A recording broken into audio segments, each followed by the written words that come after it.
So I want a couple of things from you all. Share maybe something you're grateful for. And if you're willing to share, what are you wanting to take away from our time today? I'd be happy to start. Please. I'm really grateful for Pam because I went to Faribault yesterday for my daughter's hockey game. And I spent a little time in the town, went out for, we call it a little safety meeting. And so explored your beautiful downtown. And I'm just so thankful you drive up here as often as you do, because that's a bit of a drive. But I know how much that town means to you, and I'm really grateful that Keller Williams gets to be a part of it. So where did you go for your safety meeting? I think it's called Restoration, Revelation, something that started with an R. It's the meeting that made her memory go away. No. What are you looking for? I would love to just have one listing a month. I mean, 10 listings a month sounds incredible, but I won't start with one. Okay. Very good. What else? Who else wants to share? Grateful and takeaway. I am grateful for my new nephew who is 5 days old, but 3 months early. So. Oh wow. Yes. Okay. How's he doing? He's good. Apparently yesterday they took the breathing tube out of his nose and then they had to put it back in because he was struggling a little bit. But then he decided he wanted to take other stuff off of him. So they had to restrain him. So if he's being that feisty, we are taking that as good news. Yeah. Yes, so yes. I'm It's excited. quite in the kid. Yeah. Moxie, great. Boy. That's good. And like Melissa, I mean, 10 would be fabulous, but if I could have one listing this year, I would be happy. So one a month would be even more phenomenal. Okay. I love it. All right. Well, yeah, go ahead. This might be kind of dumb, but I am grateful for, on cold days, grocery delivery. Oh, That's good, yes. So, yeah. that and Uber Eats. Yes, exactly. All of those things. And what was the thing? Oh, I know what I was gonna say. What I want to take away, I was in your class last time you were here too. And I don't know, I feel like sometimes it takes me a couple times of hearing things to really, have something stick. And so I'm grab on. I think that's legitimate. I mean, you can take a class 5 different times and 5 different things stick out, right? Maybe that part of it is life circumstance or, so absolutely 100% agree with you. Perfect. Well, I'm grateful to be here with you all. I love teaching. I love teaching because I love that to what you're speaking with that aha moment. Like, oh my gosh, like due to life, due to, goals and all. I love being a part of that, just a small part of that. So hopefully I am part of that today, a big part of that.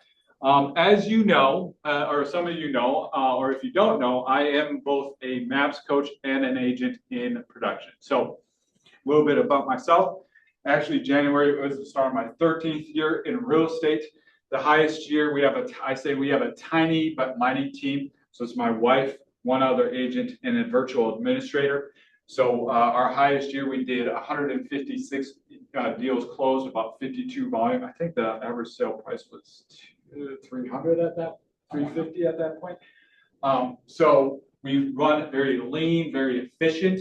We're going to be talking about what are the actual mindsets, skills, tools that our team uses to really crank it out. So we're going to be talking through that. This is a workshop. So first time I taught this, it was just a class. But I decided I wanted to make it a workshop because it was pretty heavy on a lot of the stuff we were talking about. However, the aha that I had was I want you all to come away with a practical way, come away with I'm saying this weird, a practical way for you to come up with a listing a month or 5 listings a month or whatever. So throughout this process, I'm going to ask for your feedback. We're going to be going back and forth in conversation. So if you're good with it, I want you to be bold and courageous and share your thoughts, your ahas. If you're good with that, go ahead and say yes. Raise your hand. Yes. Yes. Love it. Thank you. And we're going to strategically pause at different points to work through exercises, which will be in your book. You're taking this with you so you can literally run with this, hopefully today, tomorrow, next week, whatever it is. So any questions around that? Is that clear? Perfect.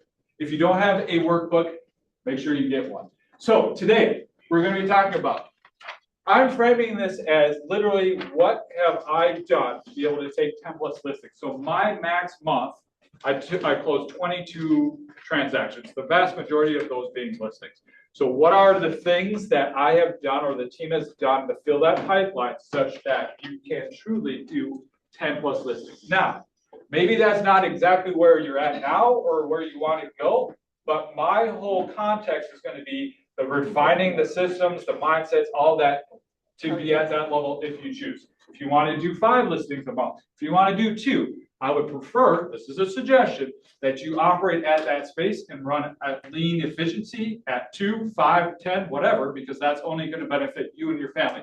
But I'm doing this just so that we are on the same page at what it takes to do 10 plus. Where you go from there is up to you. We're going to be talking about mindset, starting with mindset.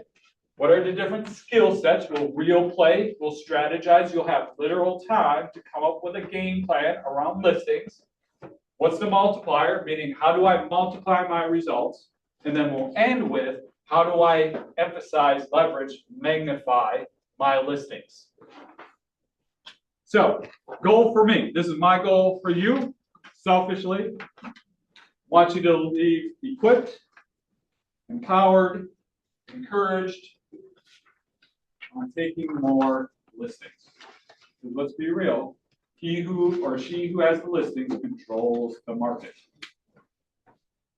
We're going to have a plan of attack for taking listings and having clarity around what that's going to be. At any point, if you want to take photos, feel free to do so. A lot of this is going to be in the workbook. That said, everything begins with mindset. So, I want to have some of you who will be willing to share, or who will be willing to stand up and read one of these. First one. If you're willing to stand up and read, go ahead. Just reading. Yeah. The greatest discovery of my generation is that a human being can alter his life by altering his attitudes of mind. Love it. Thank you. You're welcome. Next one. Who's up next? The world as we have created it is a process of our thinking. It cannot be changed without changing our thinking. Good old Albert. Next one. Who's next? Short, right? The ancestor of every action is a thought. Good job. I love it. Well done. Last one, I think. Nice. That's the stand-up, that's the problem. And whatever the mind can conceive and believe, it can achieve. I love it. Some considerations for making sure that you have the proper mindset.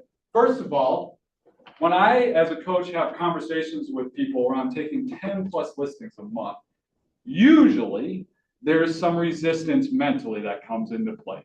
Fear, bias, limiting belief. But the reality is, it's absolutely possible.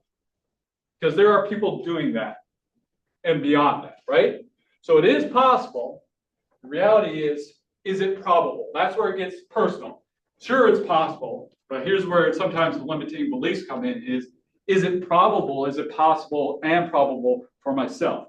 And my experience as a coach is if you think it's possible and you can get to the mental place where you actually believe it's probable for you personally, then it's only a matter of time.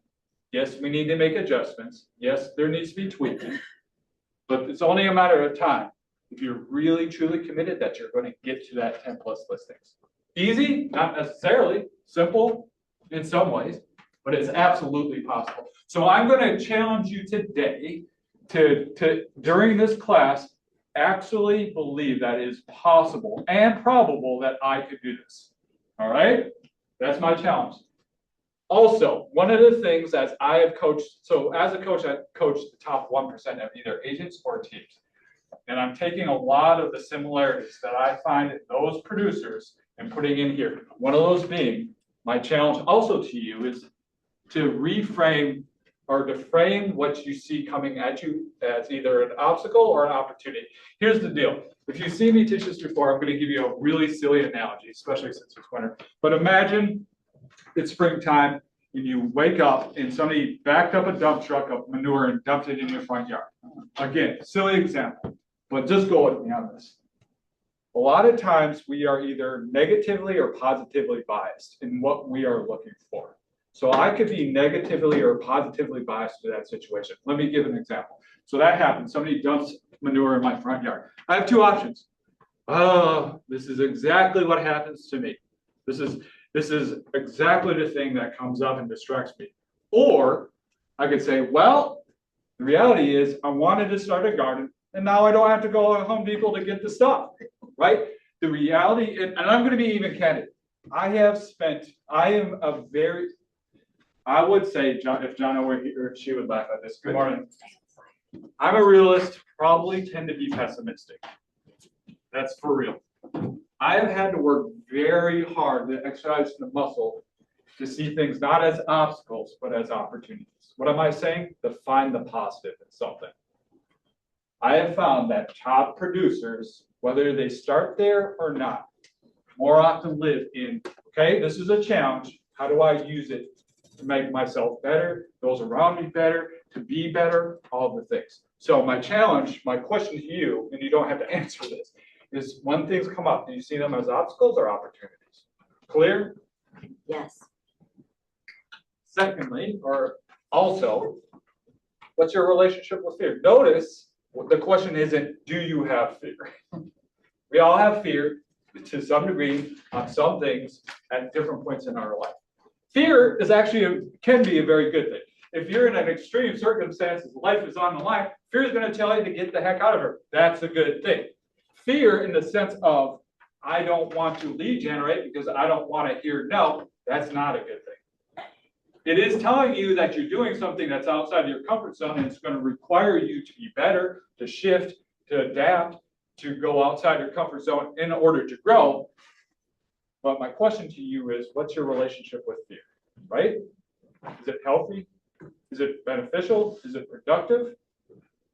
Last thing, before we dive in, failure. There is a school of thought that failure is essential for success. Again, very candidly, probably the lesser version of me, I tried to avoid failure and in full candidness because I was internalizing it as I'm a failure. So one thing to say, I could have been better. It's another thing to say I should have been better. Do you hear the difference on that? One is fear-based, shame-based. The other is just what it is.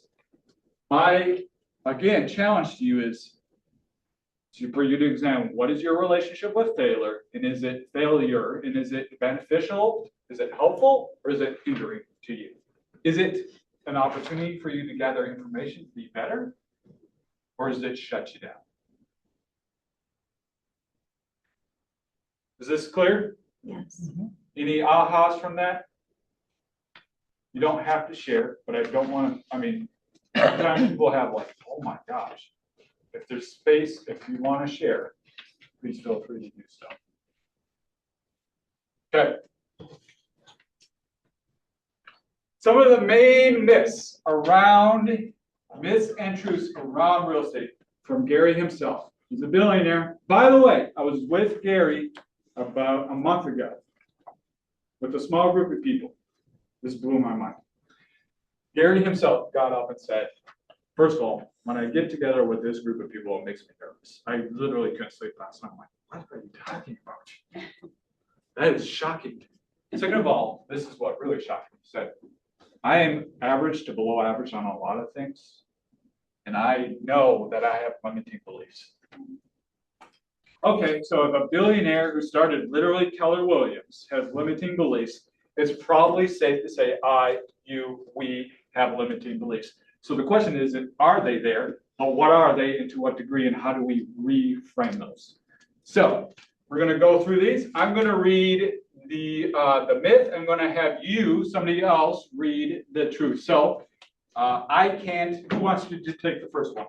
I will. Perfect. I can't do it. And this should be in your workbook, by the way. Until you try, you can't possibly know what you can or cannot do. Thank you.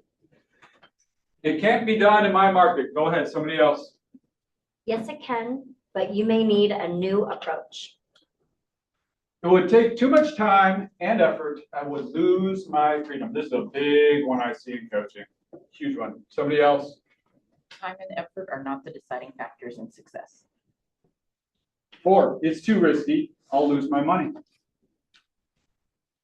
This is in direct proportion to how well you hold your incremental costs accountable to producing incremental results. Absolutely. Number 5, my clients will only work with me. Only I can deliver quality service. Your clients aren't loyal to you, they're loyal to the standards you represent. And lastly, having a goal and not fully realizing it is a negative thing. Last one. Having a goal and not trying to achieve it is a negative thing. Here's what I'd like you to do. So the page where this is on, I want you to circle the myth that tends to be most prevalent with you. I want you to circle the truth that tends to be most prevalent within you. Go ahead and take a moment.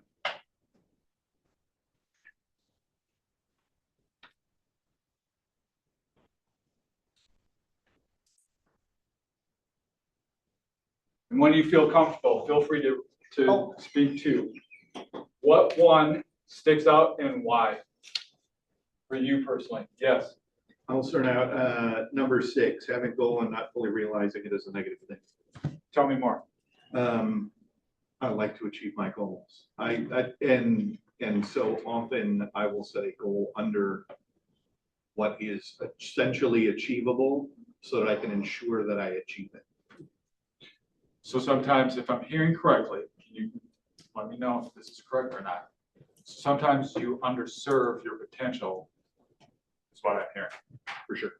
Yeah, because of fear of not hitting goal. Yes. Okay, thank you for sharing that, by the way. We've probably all done that to some degree at some point, right? Yeah, who else wants to share? I will. Mine is number 2, it can't be done in my market. Tell me more. So I live in a smaller rural community, population of 25,000, which is overloaded with agents. And I would say probably 95% of those agents were born and raised in that town, and they know everybody. I was raised up here in the cities, kind of an outsider. Yeah. So it's hard to break through that wall of hometown realtors. Loyalty. I don't know if any of you are familiar with Kristen Cole. She's kind of a big deal. She started, and I think I'm right on this, so I think I'm right on this. I think she started in Anchorage. And I'm just going to make up a number, but it was a community of about 30,000. She literally became the go-to person there in a very tight-knit community, and that expanded and expanded to new opportunities. But that's literally where she started, was a small little community. So it absolutely can be done. It's just figuring out how to get it done. Do it. Yeah, exactly. That's what I need to figure out.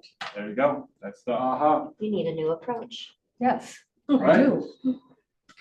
Here's what I have worked through for me. This is specific to me, so I don't know if this is relatable to you, but more so in the beginning when I was a brand new agent and didn't know anything about anything, I would literally have to remind myself before going into meeting, I am the professional of choice. No, for real, I am the professional of choice. I'm the professional of choice.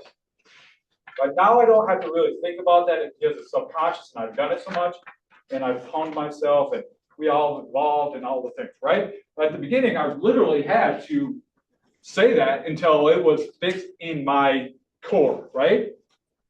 We get to do real estate. You don't have to. I choose to get up in the morning every day as a coach, as a producer, to say, I get to do real estate. I get to help people do real estate. That's a fun thing most days. And the reality is, I'd much rather do that than a 9 to 5. I own my time. I own my finances. If I want a trip to Maui, then I just go get a couple of listings. Most people don't have that opportunity. It's a privilege to do real estate. That's my perspective. Also, I have found that a lot of the top people within the MAX community, meaning the actual coaches, leadership, Jay, they have this really delicate balance where they go between humble and confident, or they hold both really, really well. I've found that top producers are humble and confident. And then lastly, this is for you. I want you to write down this. So this is on your page. What is one of the things that I tell myself to be the best version of me as a realtor? Go ahead and write that in the box.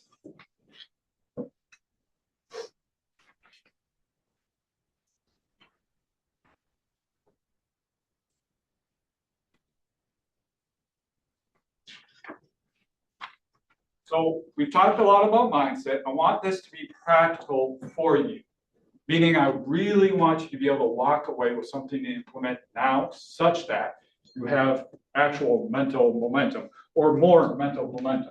So here's where exercise 1 comes into place. We're going to take 5 minutes to work through these questions. Then we're going to talk about it afterwards. What current mindset, i.e. limiting belief, is holding you back? Question 2, how does that mindset limit me? If I truly knew, this is a big one, internalize this. If I truly knew I couldn't fail, what would I give my time, attention, and action towards? And then based on that, who does that free me up to be? Go ahead, you can go through those questions. Is there any question? Is that clear on what that is and what we're doing? Okay.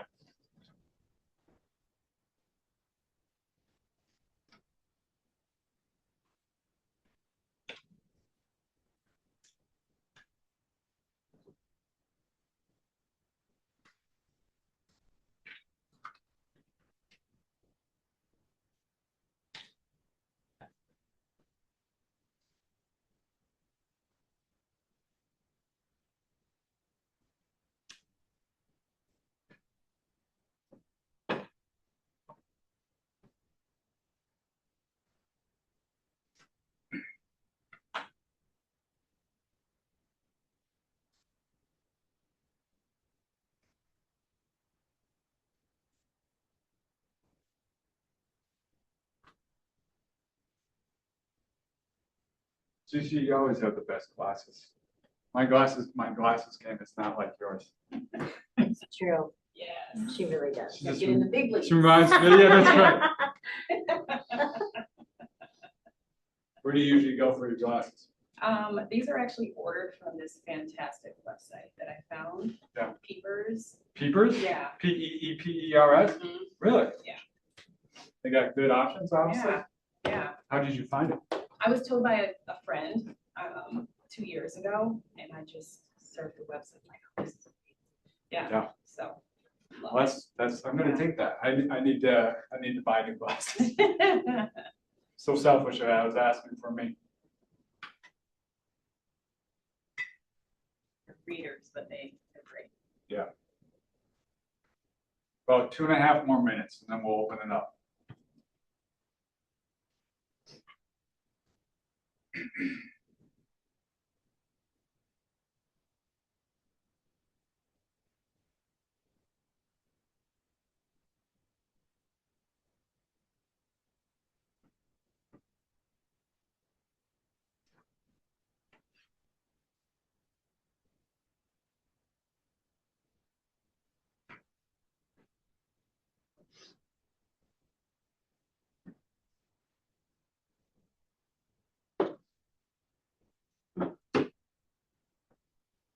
All right, I'm gonna give about 30 more seconds. If you all are still working through it, that's fine. And then we'll open it up for a little conversation.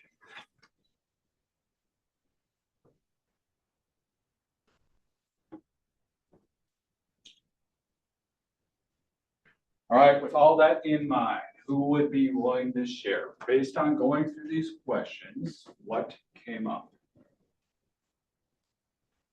Yes. So my limiting belief is that I need a backup plan. I recently left transition from transaction coordinator to full-time realtor. And so my gut and everything in me says, I need a backup plan. Like, Yeah. And so that is my limiting belief. How that limits me is not allowing me to focus on now and live right now and be a realtor. Yeah. If I truly knew I couldn't fail, what would I give my time, attention, and actions towards lead gen and building me. Yeah. And Playing all in. yeah, and what does this free me up to do? Be a realtor. Yeah. Like, And being a good realtor for what? What's the ultimate outcome? The bigger picture. to help my clients, to help Yeah. just help people. Like, I love that. Yeah. So, So in a real sense, that frees you up to, this sounds potentially selfish, but it's not. I know, I can tell it's not this way, but to really truly be empowered yourself to help other people. absolutely. That's a good life. Mhm. Thank you for sharing. Who else?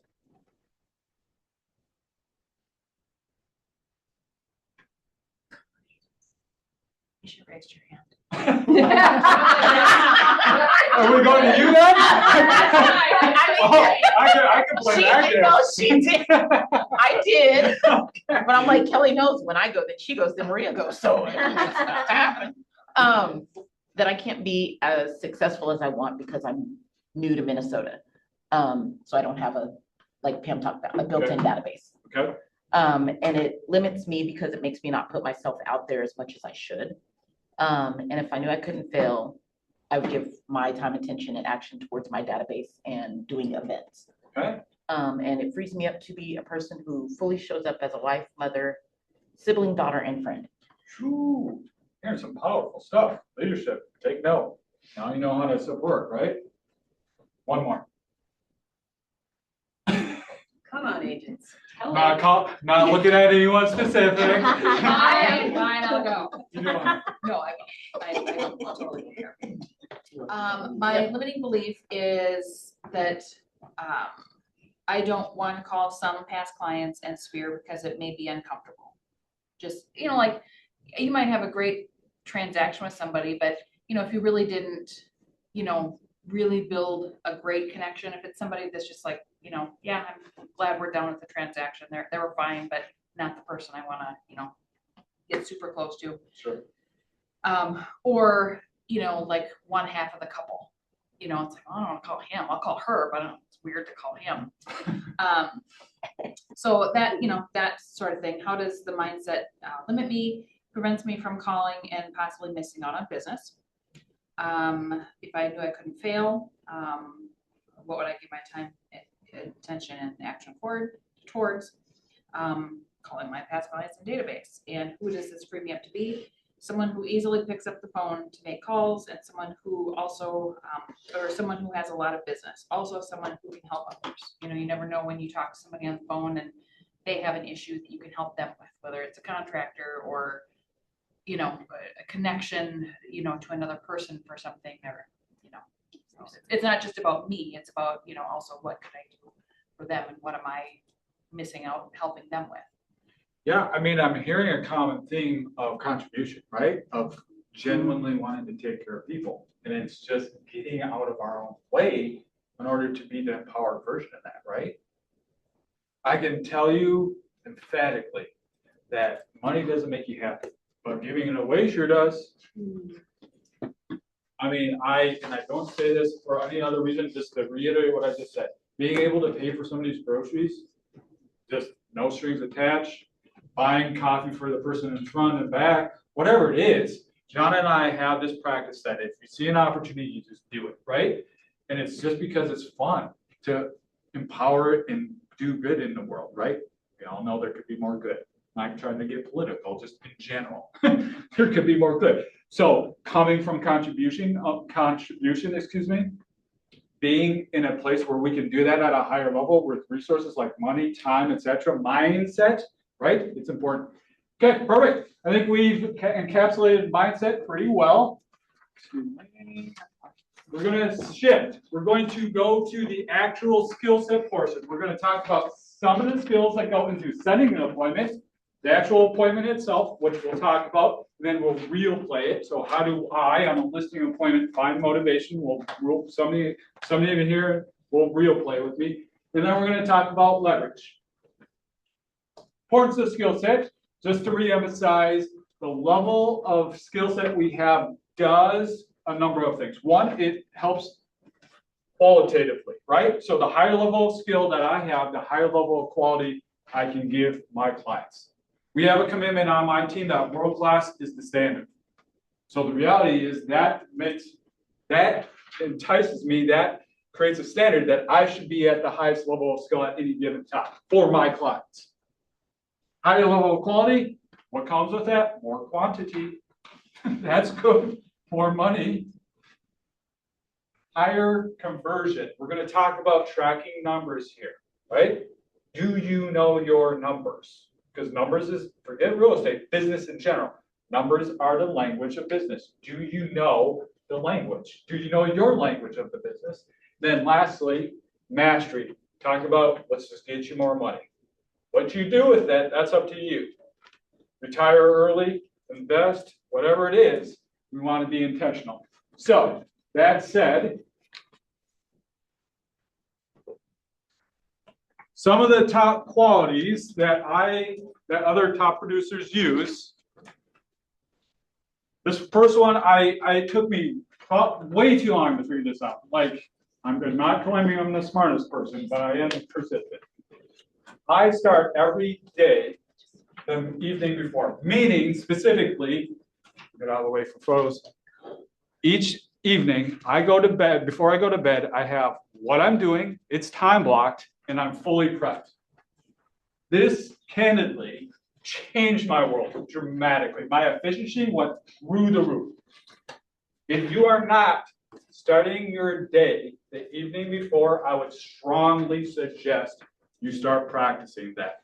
Top producers are very good at functioning in that space. So that in the morning when you wake up, you don't have to think, you don't have to prep, you just go. You're clear. This did a lot of things for me. One of the things personally, I probably wouldn't have been able to articulate this then. My Mondays went from being stressful and feeling behind to now I look forward to Mondays because I'm hitting the ground running. Big difference. Eat the frog, that's another way of saying do the hard thing. The vast majority, and I'm talking about coaching conversations. So I'm not calling anybody out. I'm just fine. There's commonalities in conversations. We spend so much dang time avoiding the thing that we're supposed to be doing. In real estate, what's the one thing? Lead gen. We know what we need to do. And we spend, this is probably not you all, you're above average. I don't know what happened, but we spend a lot of time avoiding it. The reality is just do it. Just do it. Do it. The first thing you do, just do the lead gen. I guarantee you it's good. There's another empowered, higher level version of you that you don't know until you go do the hard thing and build that habit. Bunker in. Reality is we live in a distracted world. You got to get bunkered in. When you're doing your lead gen, minimize distractions. They're going to come, but minimize them. And then high intensity, high focus. Are you, when you're lead generating, are you giving it high level of attention and focus? Questions on any of this? All right. Tracking the numbers. I told you we were going to talk about this. In our team and on my coaching clients, every single week, we track the numbers. And what are the key statistics? And if you, I think this is in there. Yes, it is in there.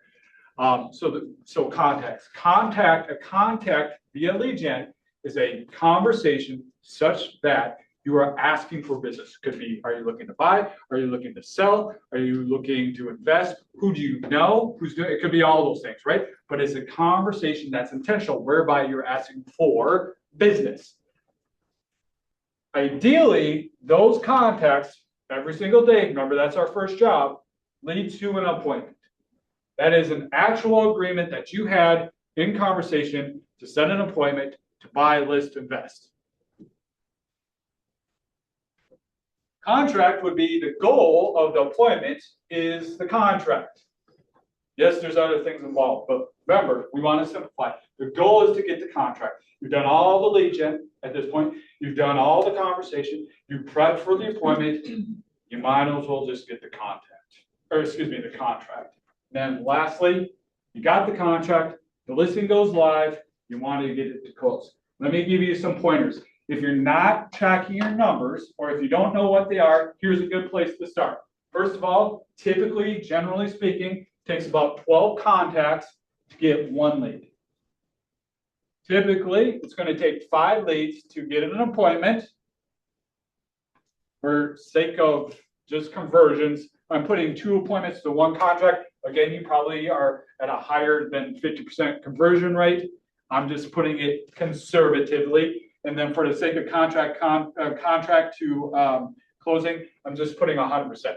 You've done the work, you might as well just get the contract and get it to closing. So if you measure the metrics, remember these are the numbers. If you measure the metrics of top producers, typically they're at 80% plus. Just a benchmark, something to think about. You don't have to be there.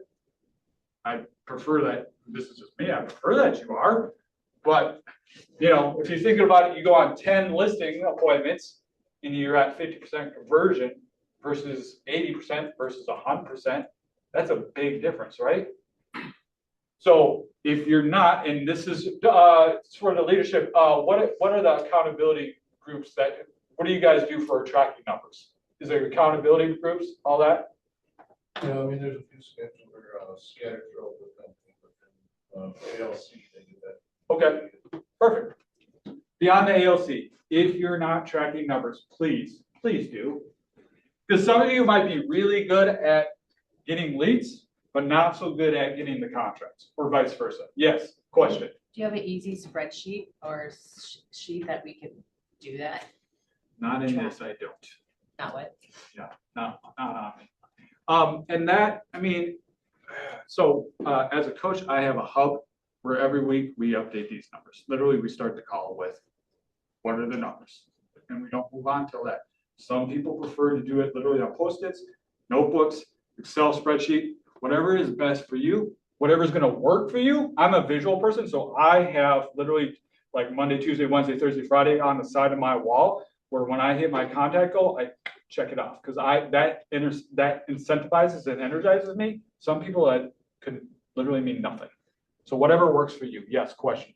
I just wanted to sing the phrases of tracking your numbers because I've been doing it for 2 years now. Yeah. And I figured out that every time I talk to a new person, it's $59. Love it.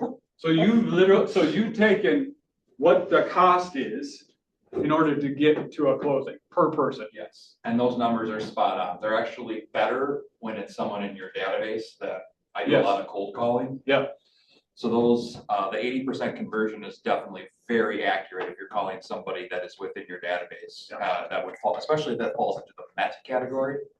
But if you're not tracking your numbers, I would definitely do it, because I fell in love with cold calling, which is very weird. But so you're a rare breed. I am a rare breed. Like literally, you're the unicorn. The reason why I really wanted to listen to you, but my one thing is lead gen 9 to 11. So the fact that I'm here, I had to decide you're worth listening to. So I can't, but it's like, I know that I'm gonna have to get my butt back in the office because I talk to 10 people every hour. Yes. And that's $59 times 10. Right? And I do that for 2 hours. 590, what's that? 10, basically 1,200? Yeah. So this is like one of the greatest things you could ever do. And So if you want to know how I do it, I'm more than happy to share it with you at some point. You got an in-house person that you can go to. There you go. That's the answer to your question. And Lisa, something that Empire Builders had on their podcast late last year is they gave the idea and the suggestion that you buy some of those gems at the dollar store. That you literally put like 10 or 20 in for you, it'd be a wine glass. And then with every, prospecting call that you do, you physically just move it over to the other bowl. And then when it's empty, you know that you've done your lead gen for the day, which is your 12 contacts. And gamify, have fun. Like, hey, at the end of the week, when I hit my numbers, it's a glass of wine, or it's steak dinner, or it's whatever, right? Like, have fun with it. Again, I'm being fully transparent. I motivated myself too long through pain, and it's like, all right, if I don't do this, then I don't, which is fine. It has its place, but the reality is you can have fun with it. Motivate yourself with things that you want to do. So thank you for sharing. Was there another? Okay. Thank you for sharing. Appreciate that. Can I ask a question? What's been the aha around tracking for you specifically? What's your name? Brian, Brian. Yeah. I'm a big numbers person. I coach basketball and softball, so I love having numbers and coaching the girls to that. And I needed something to break the habit of this instant gratification. Because that's the problem with a lot of lead gen. It's like, well, if I don't get something now. Yeah. Then why am I doing this? So I needed something to track. So it takes a while to ramp it up, but I found after a month of doing it daily, I was like, wow, this is crazy. Like the number of leads that I generated. And I was looking for anything humanly possible to avoid buying Zillow leads. So that helped because I can generate myself and I don't have to pay the money for it. So that was not dependent on Zillow. Yep. You can, and the beauty about what you're doing, and I have a couple clients who nail it too. This will blow your mind. I have a client who came into real estate 22 years old and is going to close a lot from cold calling, 40+ deals this year. He can take that business and he can go wherever he wants and repeat because there's an infinite number of people to call. And to take back on what you're saying, it doesn't have to just be cold calling. It can be your sphere. I mean, Exactly. you can call through, I mean, you build up that database and you just keep feeding it and calling it. What I'm hearing from Brian is he got very specific and tracked, and he's intentional, and he's consistent, which we're going to talk more about. There was yes. Two things. Number one, for those of us who have aversions to numbers, right? Like I'm a social person. I do this, right? I want to help people in that. The thought of tracking this, and I know that I've been doing this 30 years, like I know the value in it. It's also like counting my calories. Like if you nails on a chalkboard kind of thing, I like that, you know, it's a budget. It's all those number things that really. What's the question? So what's another, I guess, because I know I'm not alone in this. We had this at the ALC. We talked about there are some people that really love data and the numbers, and there's some of us that is very Sure. right. So is there I guess. Let me see if I can answer your question. You don't have to boil it down to the minutia. You don't have to be a master whiz. I'm not a numbers guy. In high school, college, worst topic was math. However, if you really want to know what you're doing in business, I don't know how you don't track your numbers to some degree and do it consistently. And much like anything else in life, habit reinforces and develops. You know, when you were first, this is going to be a long time ago, but when you were first riding a bike, it felt weird. It felt unnatural, right? When you're expanding yourself, it's going to feel weird and unnatural until you repeat it, and then there's going to be a time, I'm guessing, Brian, you can confirm this or not, it would feel weird not to lead generate now. Yes. Because it's your habit, right? Yep. It would feel weird not to track the numbers because it's your habit now, right? True. So part of this is just pure habit. Is that making sense? Yeah, do the uncomfortable. So you don't get a pass. Eat the frog. There's no Eat the frog. pass. You don't have to be the go-to person on numbers, but you do need to know them. Was there one other thing? Yes. I work with I work with our PC agents, and I just want to thank Tony for saying that. Yeah. Because I know a lot of them right now are saying the same thing in Yeah. their mind. And some of them joined a little later, so they didn't hear about limiting beliefs. Yeah. And what I can tell you from my personal journey is that if I don't look at my weight every day, it goes up. If I look at it every day, it might go down, but if I don't, it goes up.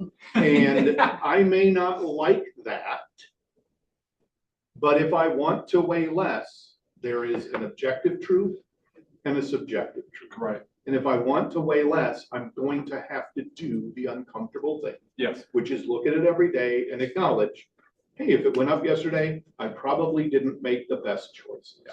And that's all it is. Yeah.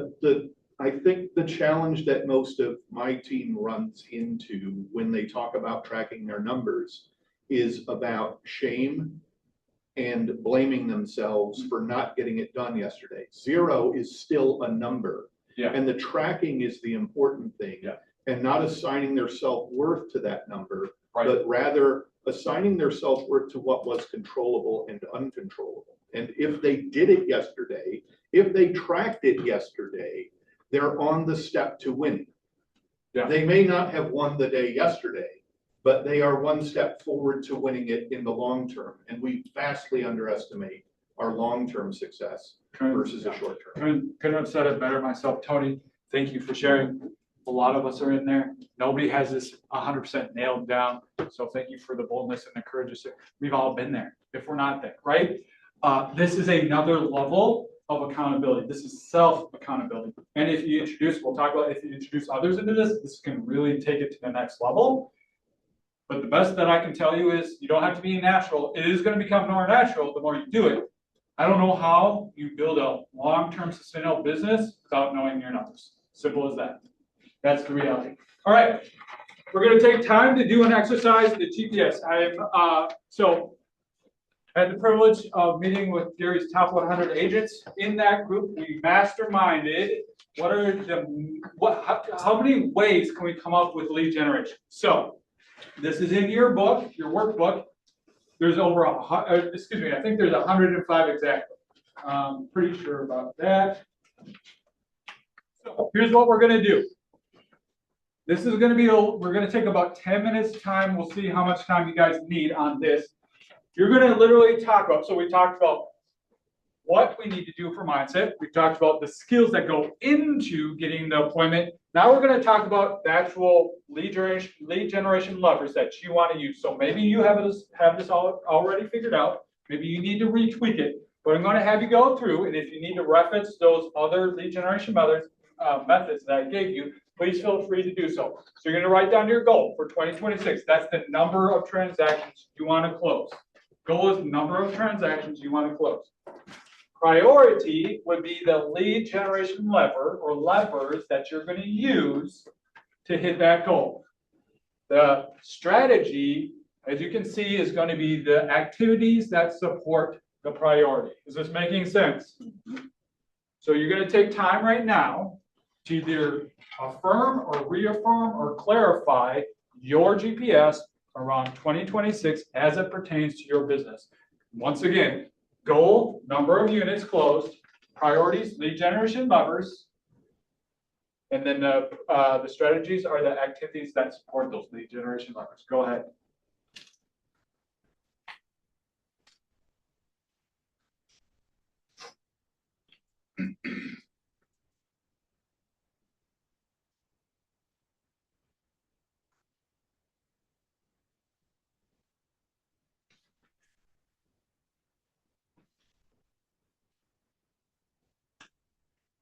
Probably going to give, actually, I'm going to probably give about 5 minutes for time's sake.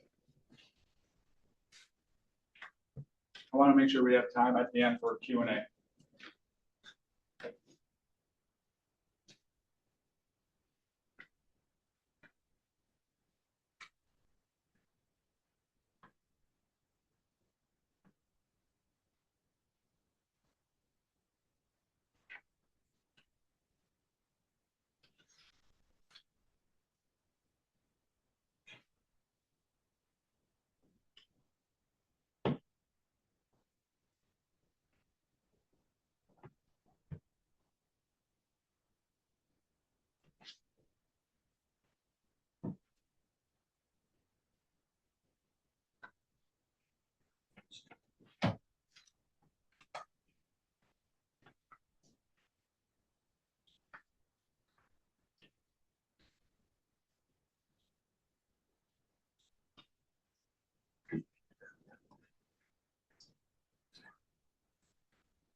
It's a very interesting.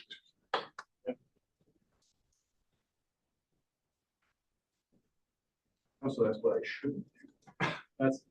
I like that. What should do? What should I avoid? Yes, it's good. Couple more minutes. Keep going. Some gears turning, hard, critical thought. Love it.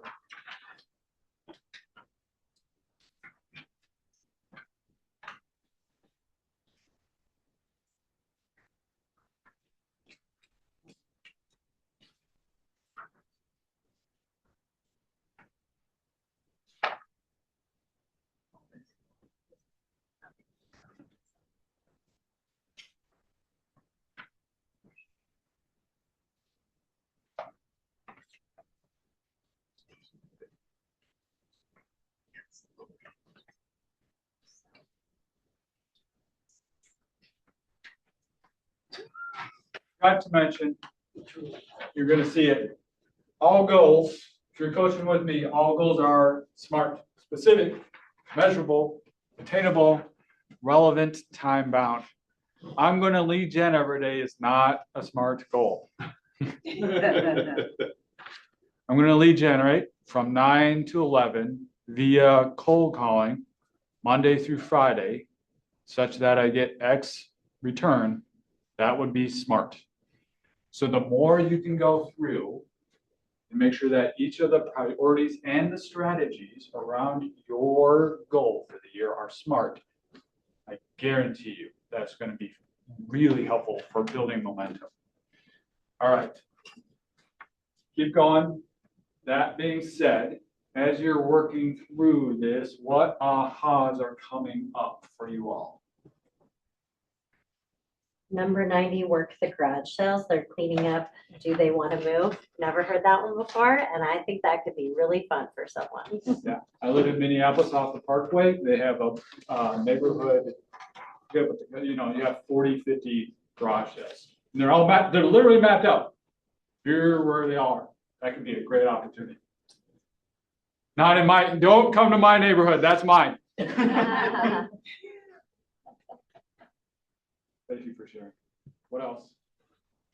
What else is coming up as you're working through the GPS? Yes. Jason and I were just whispering that this 105 positive or powerful prospecting activities also apply to team leaders, in that it'd be a great way to actually attract agents as well as listings. So Yeah. really, really grateful for this. And then in a recruiting appointment, when I meet with so many agents who say, give me leads, because they don't understand our 36 touch process, this will be a great way to help them. Right. There you go. Yeah, use it. Yeah. There's no shortage of options. Now you need to figure out what it is. Yes, go ahead. Yeah, I've done a couple things with this list because I was in the class the last time we taught it. But the first thing I did is I took the whole list and I uploaded it to ChatGPT. Just had it group it. Yeah. Because I wanted just to kind of get my mind wrapped in a more Yes. mechanical way. But as many people in here know, ChatGPT knows more about me than I do. And I took the entire list and asked ChatGPT to give me the top 10 things based on the personality profiles that I've already uploaded. Give me the top 10 things that I should do. One that would be hard or a stretch for me, Sure. but still could yield great results. Yeah. And then a couple things I should absolutely not do. And thankfully for Brian, one of the things I should not do is cold call. So he's got extra Brian doesn't people have on account of one that. less competitor. That's a limited belief. There's only so much to go around. There's only so much to go around. I'm giving them all to Brian. Anybody who wants to cold call is great. But I thought that once I had that group of 10, which was a much tighter group, Yeah. it was a lot easier for me to kind of work through the pile a little bit faster and then see the commonalities. And then what I saw with those 10 is a lot of them kind of what I like to call stack or habit stack together. Yeah. That if I'm doing one, it's really very easy to bring the second or third item into that same thing. And then that makes it so much more robust. I think a lot of times, and I think back to my lovely friend Kelly, and I say friend here because, we're being polite, but my wife, one of the things that we did was she advertised at grocery carts. Yeah. But what we didn't do was double down on that. We didn't find other ways to capitalize, like tag us on an Instagram post or other sorts of things. And that's what I mean about really starting to stack them together, because you can have that, but you need just a little bit more and more ways to touch, especially if you're spending money. I love it. Couple of words of advice. The GPS should be so strong, ideally, that each priority is strong enough potentially to hit goal by itself. So as you're refining, as you're retuning, as you're reframing, as you're, and it's going to be a process. Each one of those priorities, you might start with 3 and find out, you know what? My time is best spent on these 2, which might turn into, I have a 1-1-1 instead of a 1-3-5. Now it's gone to, I am killing it on social or whatever it is, right? So over time, this is going to be refined. That's part of the process. Okay. Now we're gonna focus on the actual listing appointment. So if you're not pre-qualifying, I would strongly suggest that you do so. Pre-qualification would be some form of conversation after the appointment's set, before the actual appointment, where you're calling and asking for information, you're engaging in a do you do pre-qual, Brian? Do you do it on the call when you set the appointment, or, okay, so you have them anyway, so you might as well just get into pre-qual. Yep. Right, perfect, so you can share your insight. Typically, and everybody does this a little bit differently, but when you're pre-qualing, you're diving a little bit into motivation, timing, price, financials, and commitment.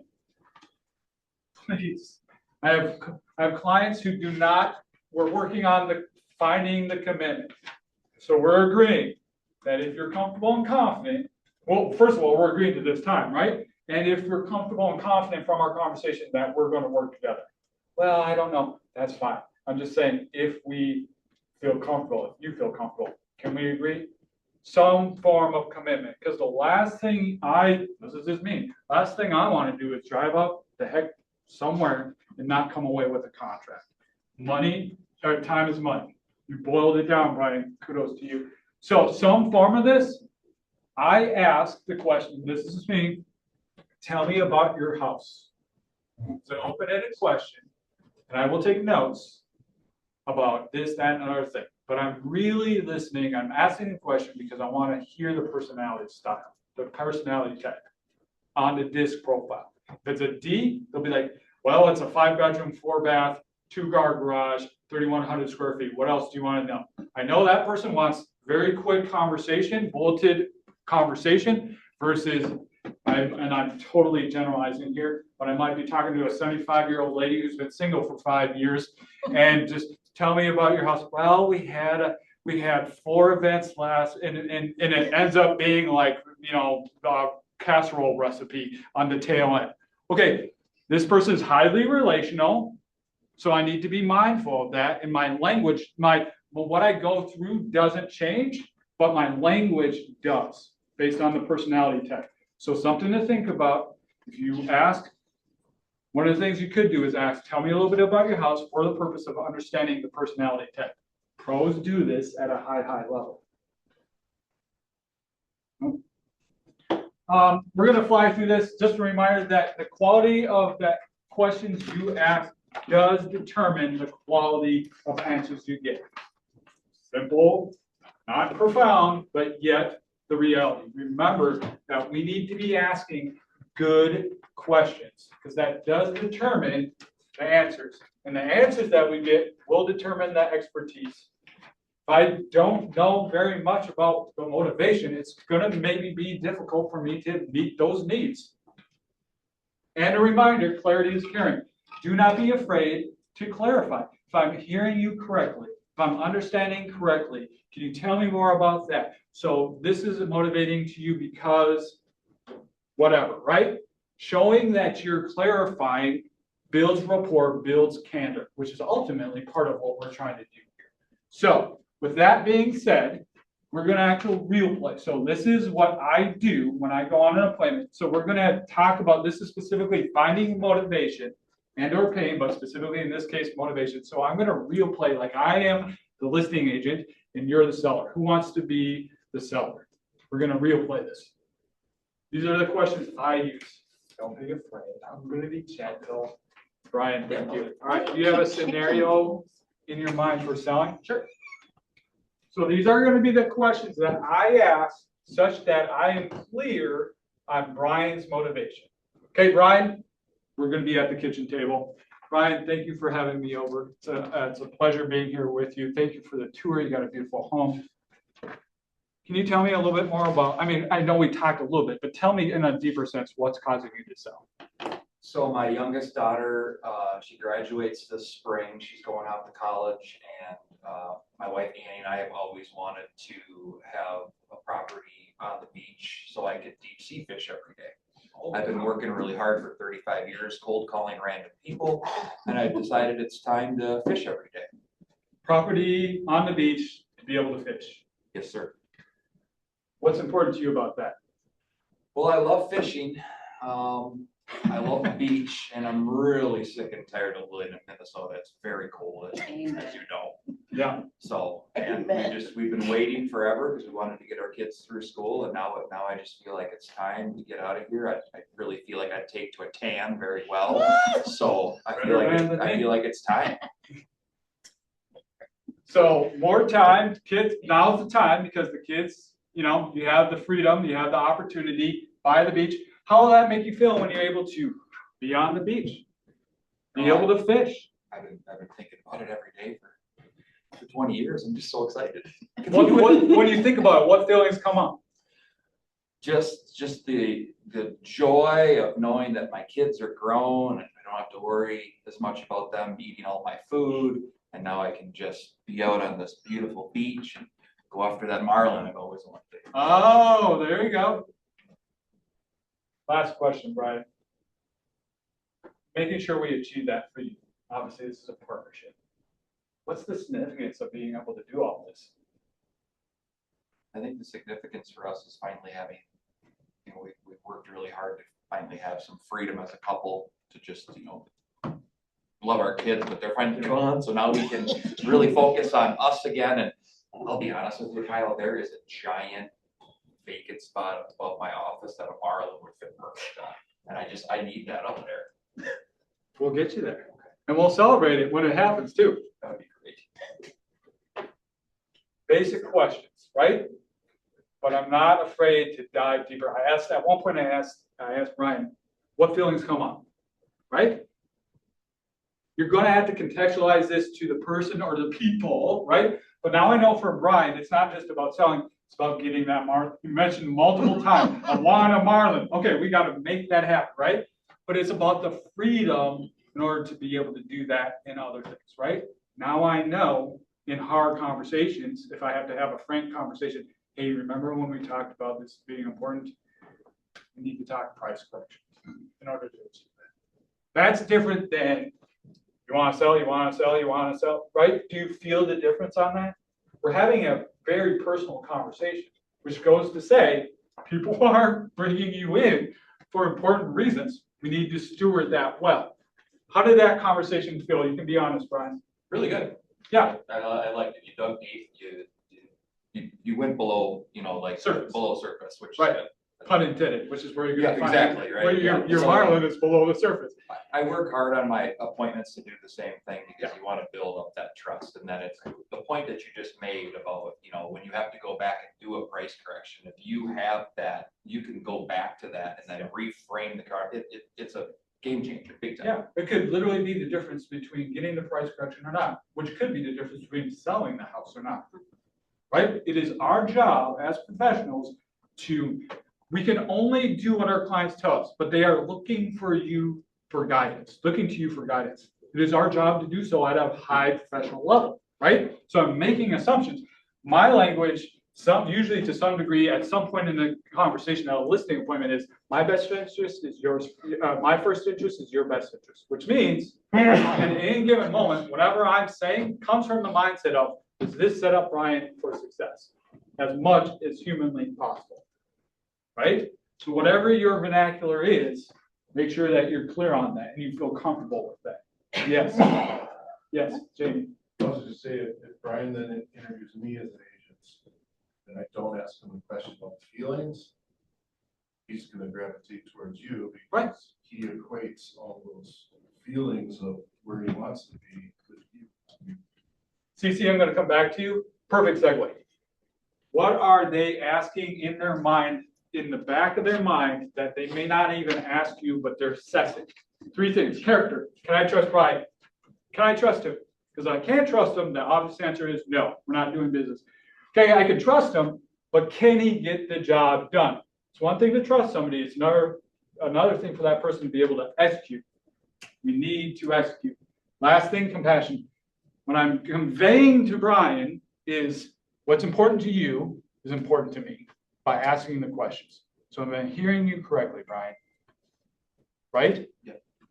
And to your point, Jamie, very well said. If there's 5, 2, however many, if we're in competition and I take the time or you take the time to dive deeper, make that personal connection, that is a strong indication that they're going to be probably going to you versus somebody else. Because they may not even be fully conscious of this, but how that plays out is, Brian, I met with Brian, I just like Brian. I just like Brian. Why? Because he understands me. What they may not even fully realize is he understands me, he understands what's important to me, all these things. That makes in a competitive situation, this dramatically goes in your favor. I have one quick thing to say. That's so true. One of my favorite things to do when I'm sitting at that table or on the phone is I'll do a quick summary. And then instead of saying I'm hearing, I'll say it sounds like, and then I'll summarize it. And I'm trying to get them to say, that's right. Not yes, but that's right. Because that is an official, that's way better than a yes. And it's crazy the amount of trust you could build with somebody who can do a quick summary. Well, and you're getting the verbal affirmation, which there's a psychological, I mean, you're playing deep psychology with this at a high level, which is great. Yes, bias. Yes, correct. Yeah. So that when it comes to, are we good on the contract? They're leaning heavily towards yes. Yep. Is that from the book Never Split the Difference? Yes, it is. Love that book. We got to fly here. We got about 20 minutes. We may go a little bit over. So if you need to leave a little bit sharply at 11, that's fully fine. So I'm going to fly through this. Key money producing activities. We talked about what do we need to spend our time doing? 20%. So the 80-20 rule is what is the 20% of activities that lead to 80% of the production? In part, the tool that we use, the GPS, should be that, but in a more generalized generalized viewpoint, the top qualities or top activities, lead generation, lead follow-up, listing appointments, contract negotiations, closing the deals. I can tell you emphatically from coaching these people, from living in this world myself, in order to do 10 or so listings a month, you almost entirely have to live in this space, which means, yes, paperwork needs to be done. Yes, the lockbox needs to be put on, whatever. But most of this 80%, if not all of it, needs to be leveraged out such that you are free to focus almost entirely or ideally entirely in these activities. Any questions around that? No. Listing checklist. So as a gift to you all, in there is the listing checklist from A to Z that our team has come up with, who does what, when, how, whatever. Feel free to use that. That's there for you to utilize, restructure, whatever. Make it specific to your business. 5 fundamentals of top producers. So we're going to wrap up our skill set around listings with this. After polling the top businesses in Keller Williams, which by the way, Keller Williams is the #1 real estate company, period. So we're talking the top of the top, right? What are the 5 commonalities? Success these clues. 1, setting clear goals around health, wealth. Jamie, you mentioned this, health, right? Having a goal around health, wealth, and the vacation of a lifetime. And so right now we have literally this last week, me and Jonna planned out where we're going, and we planned out when we're going, and we're going to go to Savannah in Georgia on one trip. We're going to go to probably the Bahamas later or in the year, but it's all been planned out. And we're working towards making sure that we have a good time away because we work hard. Are you doing the same? 2, live within a time block schedule. That's a big one. Lead generate with pre-selected methods. Keyword there is probably pre-selected. Not getting up, what do I feel like today? You're following that GPS, that's your pre-selection tool, and then you're going after. Communicate with their sphere of influence regularly. We're doing all this work, whether it's cold calling or door knocking, whatever it is. And the travesty a lot of times that I see when inspecting, the opportunity that I see a lot of times when coaching people is spend all this time and energy and lead gen, which is great, but then we don't fill the holes by following up with our sphere. Please don't do that. Please don't do that. And then 5, top producers introduce accountability for the prior 4. So I'm going to ask you to be candid and transparent. Out of those 5, what for you is the biggest opportunity? Live within the time block schedule. Live within a Same. time block schedule? And living within that time block schedule, what would that do for both of you? For all of us. For you specifically, what would that do? It would allow me to understand, I get sidetracked a lot. Yeah. And not to get sidetracked and to be able to actually do what I need to get done. Exact same, and I need to eat the frog in the morning. I tend to like think to myself, well, if I just clean all these little emails up and all these little side tasks up, it'll give me time in the afternoon to do my one thing. And then that time keeps getting cut shorter and shorter and It's shorter. avoidance. Yes. It's avoidance. I'm not picking on you specifically. We've all done it. Oh my gosh, yeah. Procrastination is strategic avoidance. Mhm. It's the simple truth. Probably based on fear. So we gotta, as a coach, this is where I come in. What is the subconscious going on here that we need to reframe? But there's some form of fear that's causing us to procrastinate, which is strategic avoidance, which then the result is I'm not achieving what I said I wanted to achieve. So then the question is, do you actually want to achieve that? Is it actually important? These are the coaching conversations I have. Yes, in the back. I think one of the things that people miss about living within a time block schedule is how all the other time outside of that time block is guilt-free. That if you do what you said you were gonna do during the time you said you were gonna do it, you don't worry about it at any other time of the day. It's never like that dark cloud hanging over you. It's done. Yeah. And you can move on. Yeah. It's so freeing. So true. Discipline is freedom. So Promise. So true. I love that. Such good feedback. We don't really have time for this because I want to wrap it up and make time for Q&A. The main thing, I will put it this way, the main thing, I'll say this. I have people that come up to me and say, what's the magic bullet, Kyle? You see all these people, and I said, well, here's the good and the bad news. There isn't one. So you got to put in the work. That's the good and the bad news. So that's the reality. However, if I were to say, there's one thing that makes it more likely for you to be successful over everything else, it would be this: consistency. That is also what doubles as the opportunity to multiply results. When you lead generate consistency, like Ryan, whether it's cold calling or whatever, those opportunities start stacking and stacking. The momentum mentally and emotionally start stacking and stacking and multiplying and multiplying. So we don't have time to do this, but there is an energy exercise. Part of this is being clear on what you're doing and why you're doing it. Then the next question is, do I actually have the energy to follow through on this? So in here, and you can go back on this, is an energy exercise where you can see when during the typical day do I feel most energized, times, etc. So you can work through this and what activities recharge me. You can do this personally, you can do it professionally. My personal opinion is, this is just me, typically in the morning is when you have the most energy, focus, etc. So that makes sense to me to lead generate then.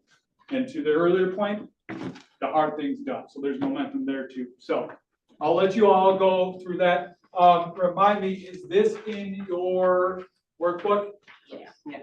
This is, again, the breakdown of how you could structure a top producing 10+ listings day.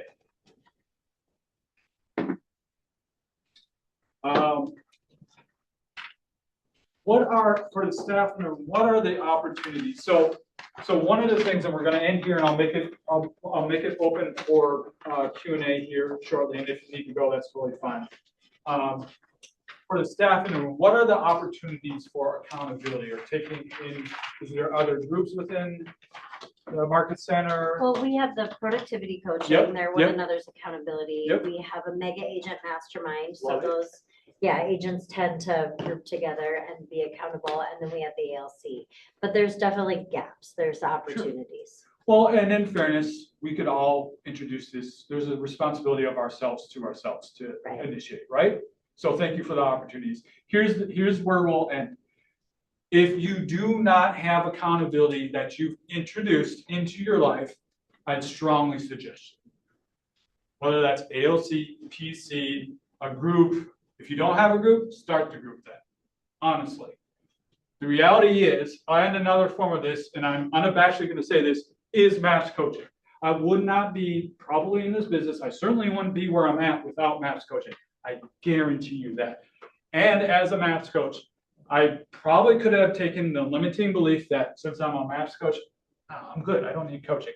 I want the opposite. I have 4 coaches now, not 1. And they make my life in some ways a living hell because they're constantly taking in the microscope to my personal and professional life. Way to sell it, Kyle. Yeah. But the reality is, whether it's MAPS coaching or in the market center or both or whatever, we get the best of ourselves by being accountable and having people who are going to hold us accountable. So if that, and this is just some of the things that come with MAPS coaching, I'm sure it's in the PC program, etc. If you don't have accountability in your life to all the things we mentioned, you really need to do that. Okay. Yes. Can I say one more thing on the MAPS coaching? Yeah. Because I just started. Yes. It's Who's your literally, coach?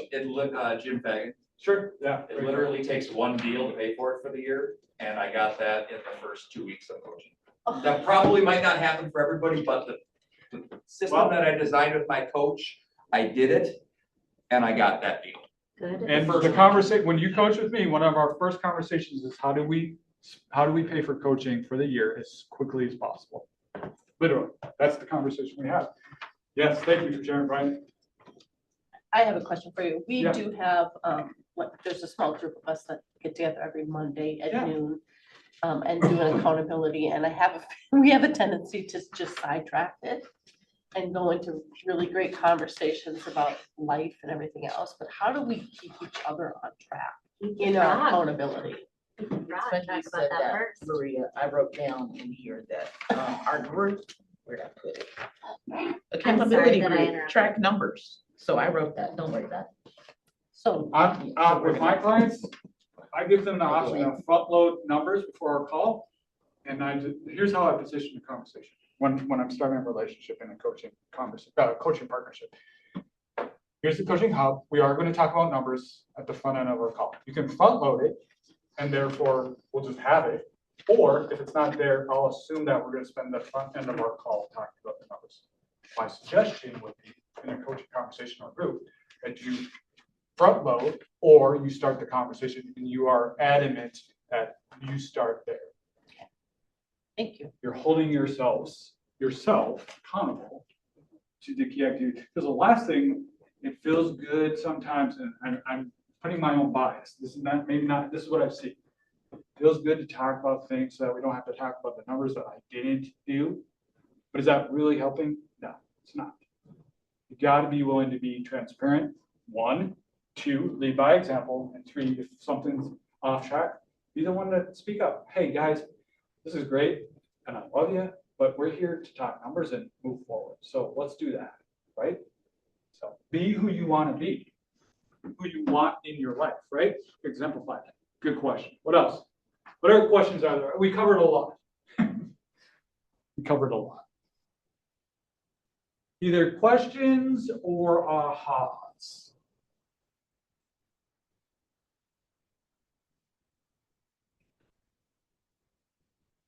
I kind of have a question, but I'm not sure how to phrase it. Okay. let it rip. So you're coaching and you have another agent, a virtual assistant, and your wife. Mhm. How many listing appointments do you do per day and who does them? So my goal, this is the pared down version, because I will probably spend 5 to 10 hours in production a week. My main focus is for my clients, making sure they get that top grade masterful experience. So with 5 to 10 hours a week, more so 5, honestly. My goal this year is to do 50 houses. We need 50 listings. Yeah. So then is it you who goes on the listing appointments or your wife or? Yep, it's me.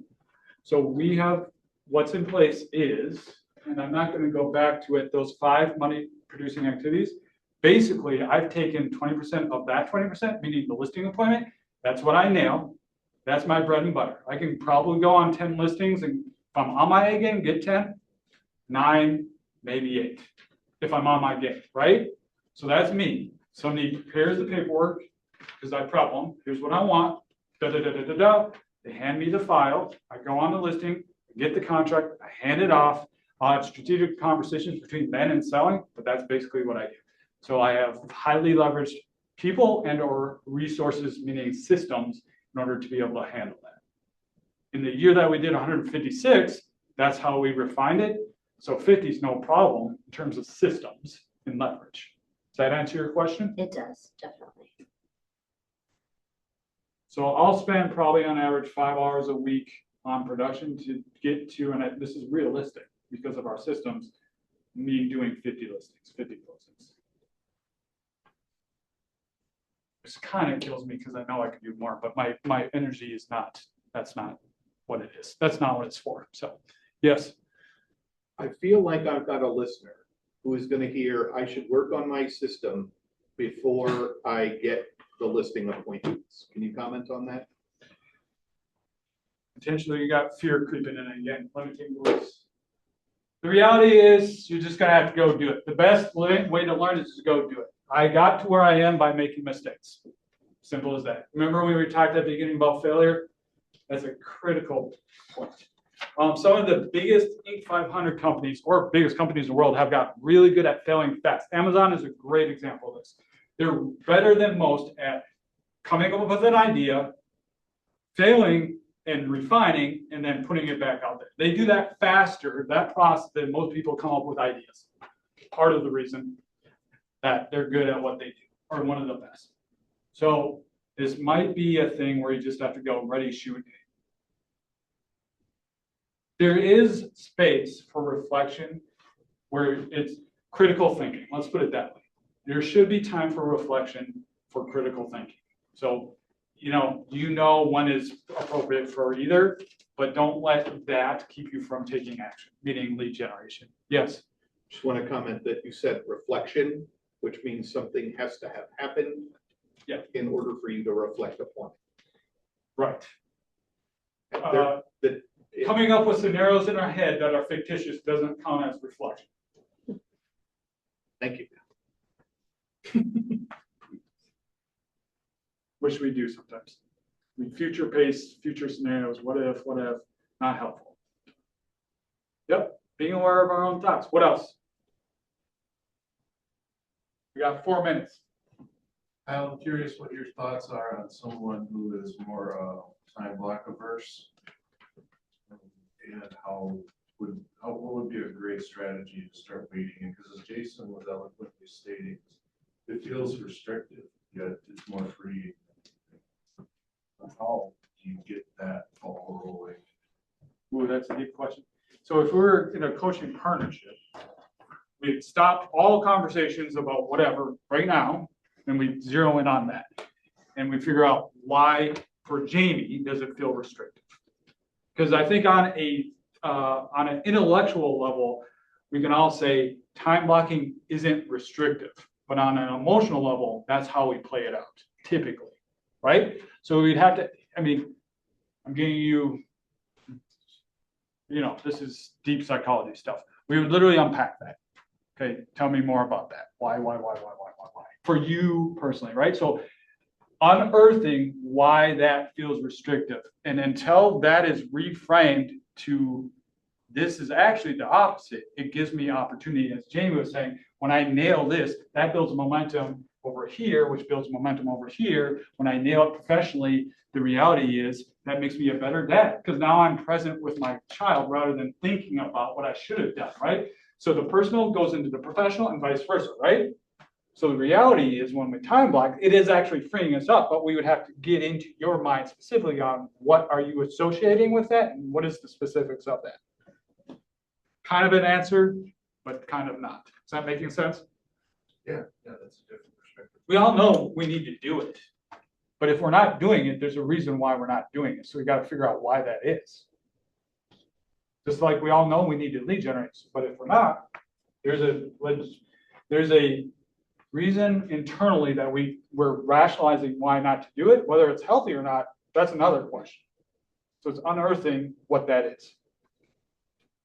Good question. Yes. Sorry if you already said this, I came in late, so I might have missed it. But when you're coaching a new agent that you just is on your roster about lead generating, how do you kind of identify some of those different pillars? Is it multiple sources? Do you start with one? Like what is your process, or is it client specific?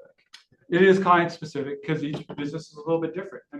the market's different, the gifts are different, whatever you're willing, the best form of lead generation is the one you're willing to be consistent in. Simple as that.